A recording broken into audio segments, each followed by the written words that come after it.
Hello বন্ধুরা, নমস্কার। এই দেখুন, আমি আজকে চপ বানাবো। আলুটা মেখে রেখেছি, আলু সেদ্ধ করে।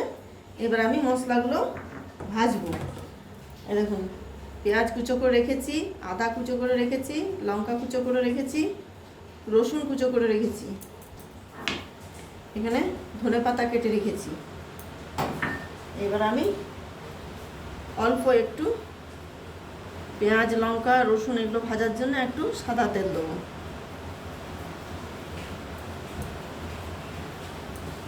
বৃষ্টি পড়ছে বন্ধুরা, প্রচুর বৃষ্টি, তাই বাড়িতে একটু চপ বানাবো। দেখুন, প্রথমে আদাটা দিয়ে দিচ্ছি।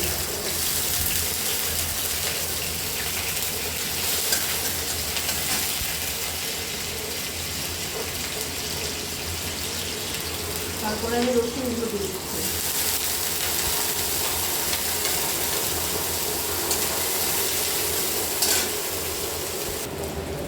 এবার আমি পেঁয়াজগুলো দিচ্ছি, লঙ্কাগুলো তাতে ছেড়ে দিচ্ছি। এবার আমি একটু এটা ভেজে নেব। এতে দেবো স্বাদ মতো লবণ, একটু হলুদ গুঁড়ো, একটু ধনে গুঁড়ো,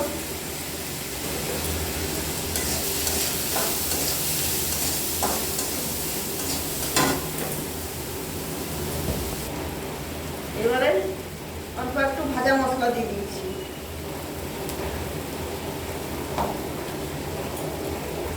একটু গোলমরিচের গুঁড়ো দিচ্ছি।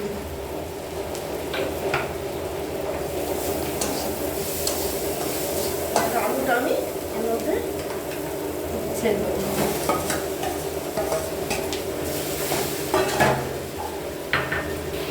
এবারে আমি এটাকে এইগুলোর সাথে মশলার সাথে মেখে নিচ্ছি, মিক্স করে দিচ্ছি।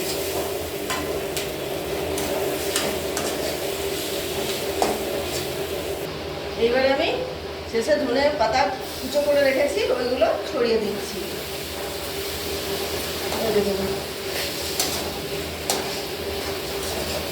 আজকে প্রচুর বৃষ্টি পড়ছে বন্ধুরা, নারকেল আর বাদামটা বাড়িতে নেই, বাজারে যাওয়া হয়নি। তার জন্য যা ছিল বাড়িতে তাই দিয়েই বানাচ্ছি। বাদাম ভাজা আর নারকেল দিলে একটু স্বাদটা বেশি হয়, খুব ভালো লাগে, কিন্তু ওটা নেই আজকে বাড়িতে। আমার মাখা হয়ে গেছে, আমি এবারে বেসনটা ফেটে নেবো। এই দেখুন বন্ধুরা, আমার আলু মাখাটা রেডি হয়ে গেছে। এইবারে আমি বেসনটা ফেটে নেবো। এই দেখুন বন্ধুরা, এইভাবে আমি গোল গোল করে চেপে রেখেছি। দেখুন, এবারে আমি বেসনটাও ফেটে রেখেছি। এই দেখুন, বেসনটাও ফেটে রেখেছি। এবারে আমি সাদা তেল কড়াইয়ের মধ্যে দিয়ে দিচ্ছি। কড়াই গরম হয়ে গেছে। এই দেখুন,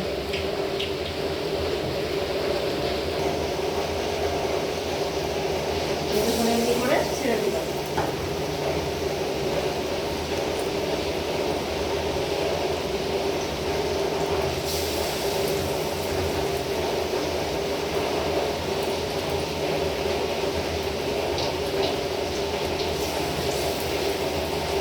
এবার আমি কাজ করে সুন্দর ভাজা হচ্ছে, খুব সুন্দর হচ্ছে। আর বিশাল বৃষ্টি বন্ধুরা, প্রচুর বৃষ্টি। বৃষ্টির মধ্যে বাড়িতে বিকালবেলাতে একটু চায়ের সাথে এগুলো খুবই ভালো লাগে খেতে। দুটো জিনিসের কম হলো, বাদাম আর নারকেলটা, কিছু করার নেই।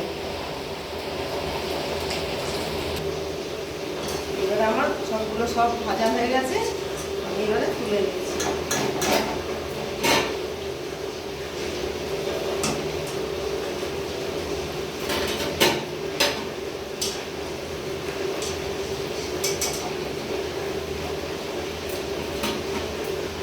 এইভাবে একটা একটা করে আস্তে আস্তে ছেড়ে দিতে হবে।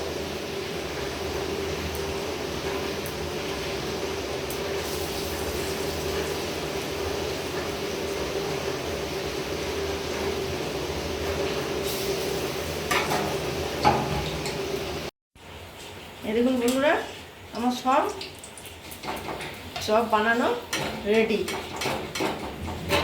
এই দেখুন বন্ধুরা, আমার চপ বানানো কমপ্লিট হয়ে গেছে।